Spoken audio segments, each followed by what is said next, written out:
Florida State and Miami rivalry is one of the best in college football, but the rosters have changed dramatically, and so have the coaching staffs. What does that mean for this next season?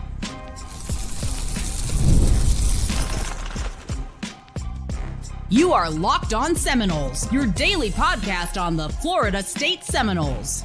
Part of the Locked On Podcast Network, your team every day. Welcome back into Locked On Seminoles. This is your host, Brian Smith, longtime recruiting analyst and college football writer. Thank you for making Locked On Seminoles your first listen each and every day. Truly appreciate you stopping in to talk some Noles with me. Today's show, we're going to bring on Alex Donno from Locked On Canes to talk about one of the greatest rivalries in sport. And today's show is brought to you by FanDuel. Super Bowl 59 is here, and there's no better way to make every play more exciting than with FanDuel Sportsbook. New customers can bet just $5, and if you win, you'll score $200 in bonus bets. Download the app or head over to FanDuel.com to get started. Mr. Donno, how we doing today, sir? Brian Smith, I'm doing well, sir. And yeah, anytime you talk about the Miami versus Florida State rivalry, I grew up on it. I mean, I don't think I would be a rabid college football fan today at age 40 if not for all the memories I had starting when I'm 4, 5, 6 years old with Miami versus Florida State. I love every second of it. It is truly awesome. And it's one of the reasons that I started looking at the country differently. I grew up in the Midwest, but I was always tuned in, and so were several of my friends, to be honest, to that game.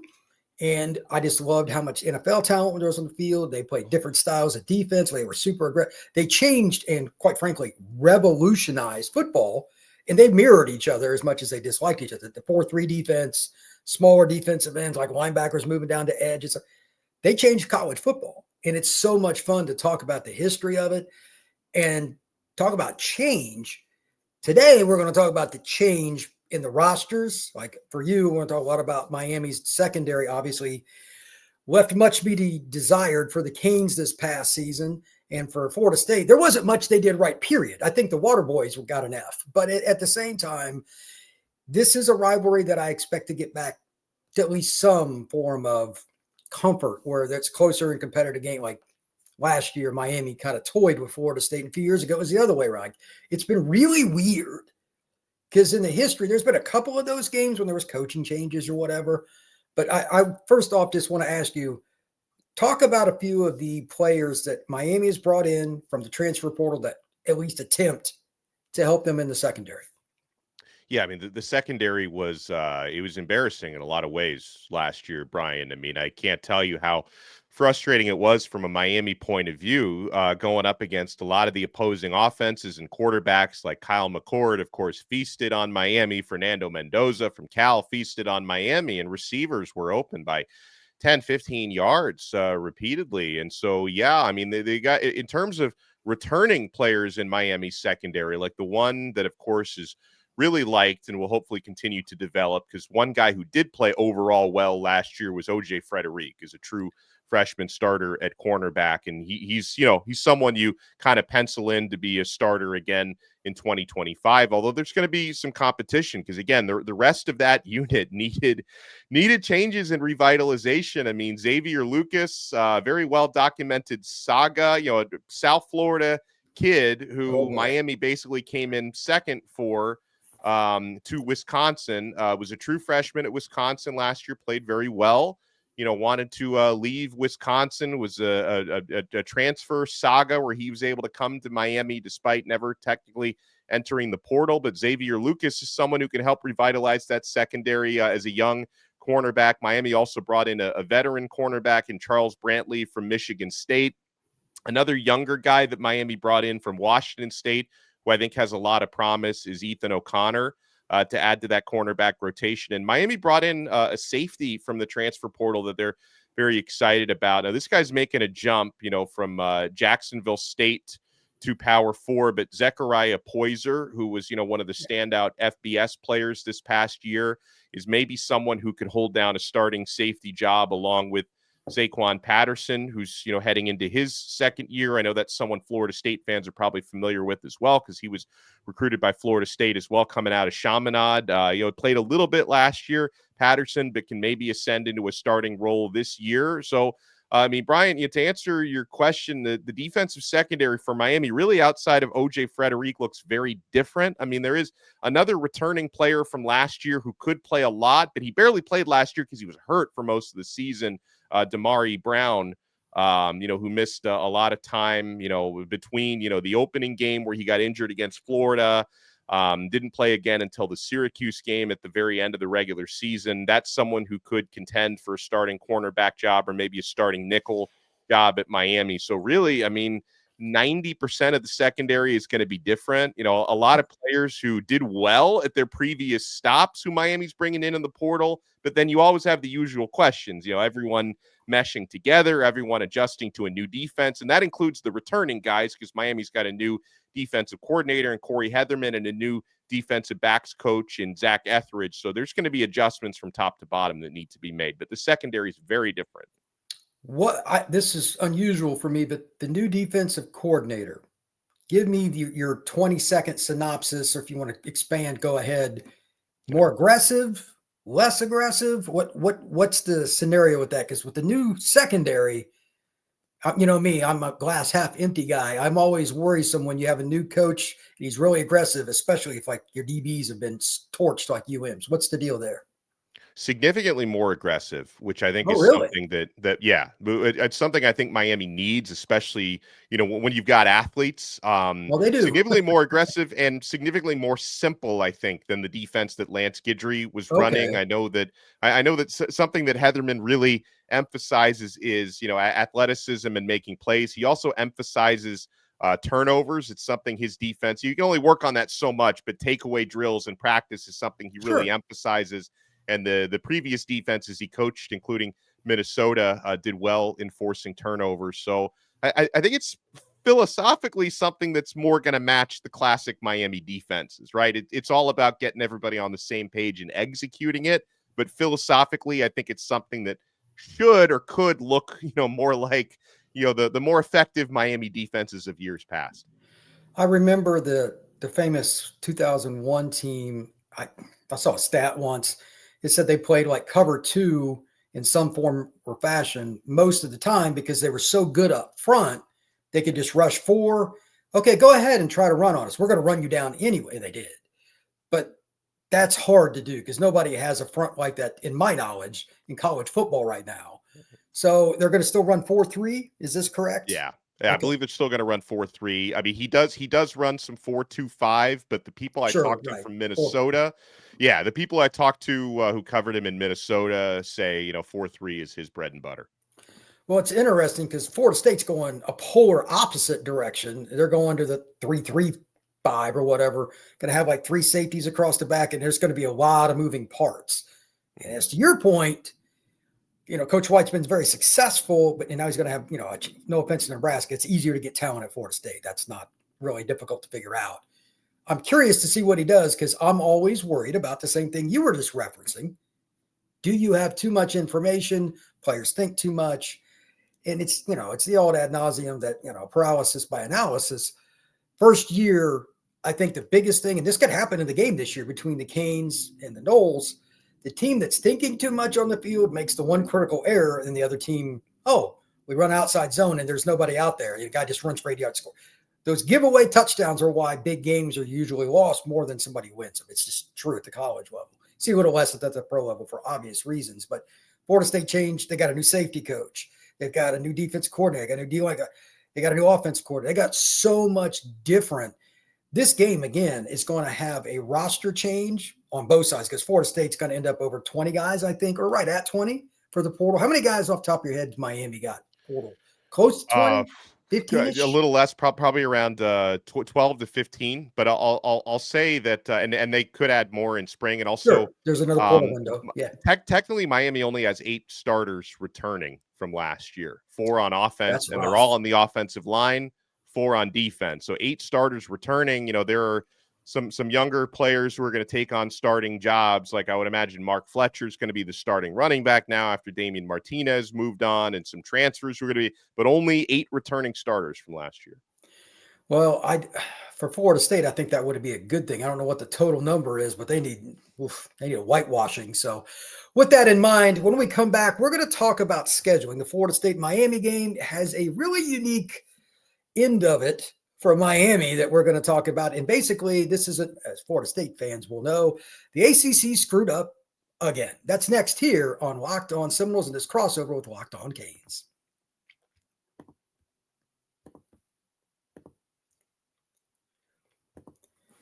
All right. Dang it.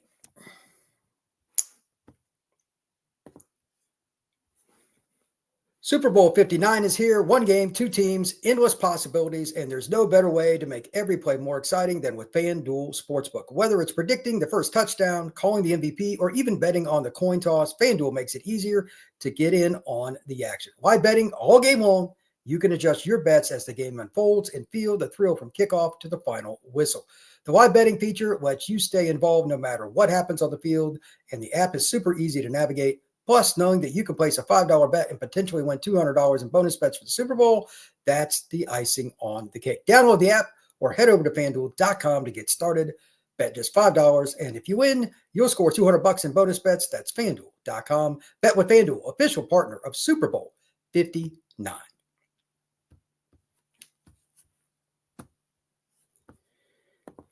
All right, Alex. The Florida State-Miami game this year has one of the weirdest things that I've ever seen. And I'm going to go out on a limb and guess that you're not a huge fan of the ACC in general in terms of the administration. They haven't, quote unquote, maximized in revenue. And that's we'll get into that in the next segment with Florida State and Clemson and whether they're staying or going. We'll talk about that momentarily. But scheduling is something that you should try to help your teams with. Everybody have a similar schedule, balanced, fair, all of those things. And I know it's college football. There's going to be more discrepancies in the NFL. But with scheduling, the one thing that you can control are the buys. Alex, take it away. Tell people that are listening that are Florida State fans why Miami fans should be ticked, the players, the coaches, everybody, about how the ACC hosed the Hurricanes this year. I mean, it looks as though the ACC schedule makers didn't give any consideration from a Miami point of view of like what a bye week is supposed to do. Like it's supposed to maximize rest, player health, and safety, try to give teams an opportunity to, at strategic points during the season to recover from injuries. So Miami's bye weeks were just kind of slapped on the schedule. Like, hey, we need 2 bye weeks. What are we going to do here? Oh, we already have all the other bye weeks for other teams. So Miami has 2 bye weeks in a 3-week span. And the one game that happens to be sandwiched between those bye weeks is Florida State. And Florida State coming after a bye, I'm not necessarily sure if that's a good thing for Miami because Miami historically doesn't play well coming out of bye weeks. They did kind of buck that trend last year, right. But usually Miami loses games coming out of the bye weeks. But the Hurricanes have, bye weeks after their 4th game of the season, heading into the 5th game, which is Florida State, I believe, and then a bye week after the 5th game of the season, which means they have to play their final 7 consecutive games without a bye, which I think is significant for, college athletes when it comes to keeping rosters healthy and all that. So it's really nonsensical. I mean, if you're in now an era of 2 bye weeks, which is great, you ideally want to have one that's kind of earlier in the season and then one that's later in the season when you start to get banged up around November. But, for Miami, it's just like, hey, here's a bye, here's another bye. We don't know what we're doing. That's sort of how they put that together. And it's, it's one of those things. You can only complain so much about the schedule, but that's the area Miami fans, I think, are rightfully complaining about the schedule. Well, you can't control the other team's roster, but you can control when you have to play them. Having a bye after Florida State is good because that's a physical game, but having one before and after, I've never heard of that. Overkill. Our buddy Isaac Shade over at Locked On Tar Heels, correct me if I'm wrong, but he said they did the same thing to UNC. Yeah, that's right. So this tells me something, and this is to a larger point here. This is my opinion only. I'm not saying Alex thinks this, but that means the advertisers had 100%, in my opinion, on how the schedule went, besides the out-of-conference games, because they don't care. However, when like this, historically, it's been proven in college football, once you get to game 6 consecutively, it's A, difficult to win because you're beat up, and B, because, I mean, football's an attrition sport. Let's call it what it is. You're more apt for injury. You know what's going to eventually happen, Alex? Somebody's going to call this thing called a lawyer. Somebody, if they keep doing this, it's going to happen. I guarantee it. And I'm not talking about Mario Cristobal or Bill Belichick because they got hosed this year. I'm talking about players. The NCAA will call the advertiser like, look, this off. That is going to happen at some point, especially if a kid like, what are the last couple games for the Canes this season? Yeah, it's another point you bring up. So Miami's last 2 games are road ACC games consecutively, which this could very much decide their season, right? Because if they're Sure. in play for an ACC championship game on I think it's November 22nd, they play at Virginia Tech, second to last game of the year. Then November 29th, they play at Pittsburgh. And obviously for, Miami, they've shown ACC games are never easy for the Hurricanes, and Right. cold weather games are never easy. And I would imagine both Blacksburg and Pittsburgh will be quite chilly those times of year. So that's another thing to look at on the schedule. They got to play those consecutive road games to end the regular season. Yeah, I would be really interested to see how that happens. And again, especially if there's a significant injury or anything like that, Yeah. because the game's set, like literally, game 6 is where it's been proven and it just teams fall off. Your last game being in either one of those places, because they'll be physical and the crowds will be into it and all that. And Pittsburgh, like it's as an example, their defense is super aggressive. Oh, yeah. Miami better be ready for those games. And I'm sure Mario will have them ready because they'll be in ACC title contention going into those last 2 weeks. But again, it's just dumb what the ACC is doing. Next year, it might be Florida State. Somebody in the ACC needs to step up and say, look, this cannot happen. Because if let's just hypothetically say Miami is 9-1 going into those final 2 and they lose one of them, then they lose in the ACC. They're out of it if they lose in the ACC title game. Then you're not getting in as an ACC team with three losses, probably not with 2. Yeah. It's iffy. It depends on what else goes on, but Well, and you're right to bring that up from a Florida State point of view because a different next situation, year, but the shoe was on the other foot for like when Florida State went 13-0 and they were left out of the playoff. I know a lot of Miami fans were like laughing and celebrating, sure. and I was always saying like if that can happen to someone in the ACC, it can happen to Miami, right? I mean, why I'm not going to celebrate this. Florida State should have been in the playoff that year, so you gotta watch out. It could happen to anyone in this league. Well, when was the last time you thought the ACC administration truly had the backing of its programs instead of just cowering to the media and to the advertisers?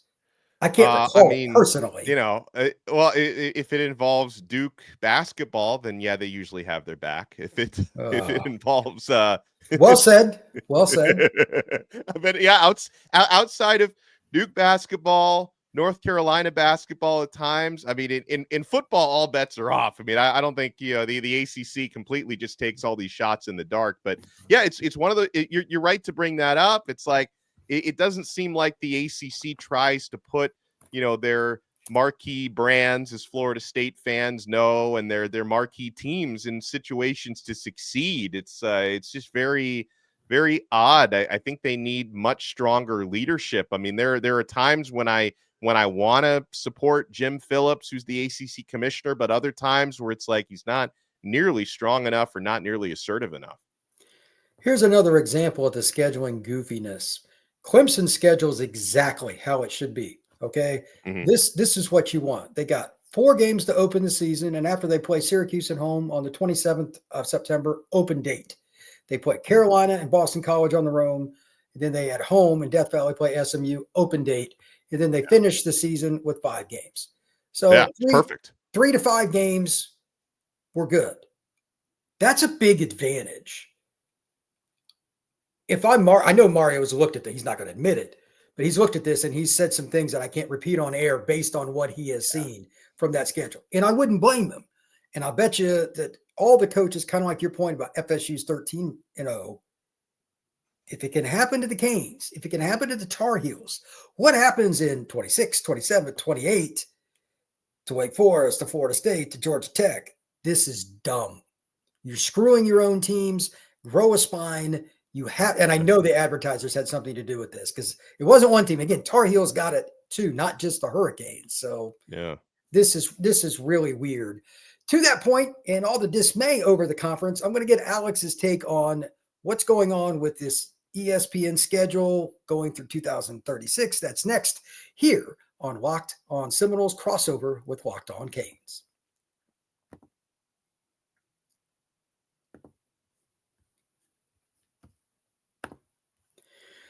All right, Alex, are you buying that FSU and Clemson are going to stick around, A, because the ACC option by ESPN has been picked up / ABC, Disney owns the whole deal there.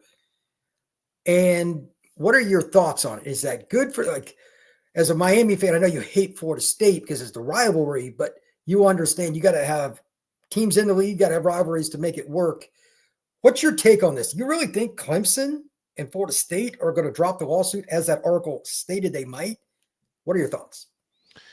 Here's what I think is going to happen. I think that the ESPN picking up the option, exercising the option, shouldn't be surprising because ESPN they have the ACC by the what's, like they have very favorable terms with this TV deal. Sure. But I think that this more than likely, I know Florida State fans are not going to want to hear this, and Clemson fans, if any of them are listening, will not want to hear this either. I think it probably locks the conference together till about 2031.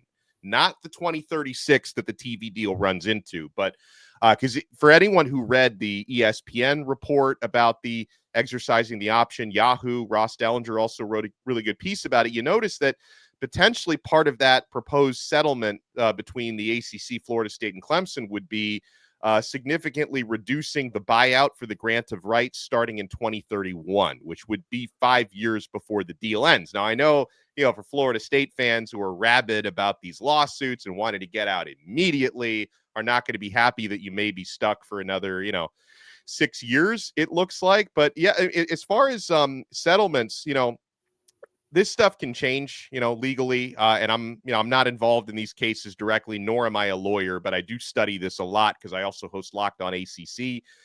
There does seem to be momentum, Brian, heading towards settlements between the ACC and those parties. And I did talk to last week on Locked On ACC, a media member who's been covering the ACC since 1981, Brett Friedlander, and he's of the opinion, and I share this opinion, that maybe these lawsuits, probably more so on the Clemson side than the Florida State side, but that they were more aimed to try to get concessions from the ACC rather than necessarily leave the conference immediately. Because again, getting a landing spot, I know there's been a lot of rumors about, hey, Florida State, they could go to the Big Ten right now. Clemson could go to the Big Ten right now. UNC could go to the SEC right now. Those rumors have been out there, but rumors are rumors, Brian. And if the Big Ten and the SEC were to bring on any new teams anytime soon, you also have to have your members agree to take less of a payout, to share that TV money with other teams, with other schools. So I don't think it's a guarantee, as some have stated on YouTube and all that Florida State could be in the Big Ten next year if the ACC would let them out.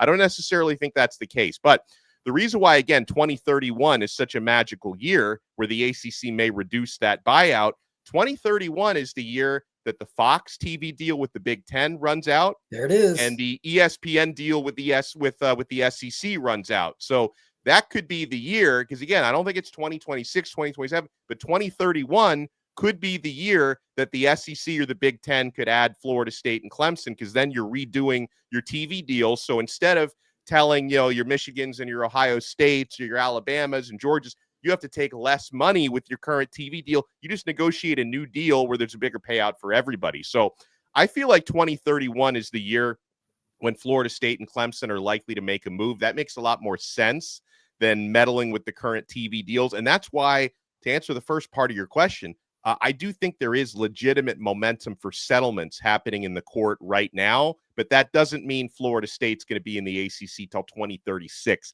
I don't see it going that far. I think 2031 is the year. The only thing about that, and I agree wholeheartedly with your synopsis, the only thing is Jim Phillips and all these different people that have been involved with these negotiations. The problem isn't Florida State. It's not Clemson. It's what do you do with the rest of the league? Because the value for the football part is just Miami's not going to hold it together by itself. No offense to any other program. That's the only other marquee name in the league. There's three. The other teams can scream and get mad, and your buddy Kenton over there, Locked On, I had him on my other show, The Portal, last night. It'll be up today. They don't carry the weight with the broadcasters and advertisers. They just don't. They don't have the national brand. Miami does, but it's one team. So I think the ACC is going to, at least from an image standpoint, regardless of what's discussed behind closed doors, as you noted, is going to at least attempt to make this look like it's going to stick together through 2036 as long as it can. And around 2030, blah, blah, blah, because there's going to be some kind of settlement. ESPN might backdoor some money to some of these schools so they don't get sued or whatever. Because, like, for instance, somebody like Miami, let's just use it since you're on the show, Alex, could sue ESPN for saying you're screwing us over and leaving us out in the cold. Why did you help this? It would just be bad for them. So there could be some money going in a lot of different directions with this. And once you start talking about lawyer possibilities, what I just came up with is off the top of my head. I didn't think about that before the show, but like, you don't think a lawyer from Miami is looking into every avenue, like somebody that's really invested? One of our buddies is a lawyer that is big Miami. He would happily do that. So, there's a lot of different things, and the ACC is going to get kind of stuck in the middle. And so is ESPN, ABC/Disney. This is the kind of stuff I hate talking about. It's why I did at the end of the show, but it's still, you got to know what league you're in. You got to discuss it. Yeah. And it's part of football. So, Alex, thank you once again for coming on in this crossed over version of Locked On Canes and Locked On Seminoles. How can everybody find what you got going on, brother? I appreciate you for having me, first of all. Yeah, follow Locked On Canes on X. Exactly what it is. The handle is Locked On Canes. Follow us on YouTube. I also, with Kenton Gibbs, we co-host Locked On ACC. So, we talk a lot about this, conference realignment stuff. We've talked about the Florida State and Clemson lawsuits. If you want to check out Locked On ACC as well, those are the best spots to find me. Absolutely. As I noted a minute ago, I got a new show going. As I got here, if you're looking at YouTube, The Portal, covering recruiting nationally across the country, every team in the country, Florida State and Miami included. And of course, you can find me at FBScout_Florida on X. Thank you very much, everybody. Have a good one. I will talk to you again soon. Take care.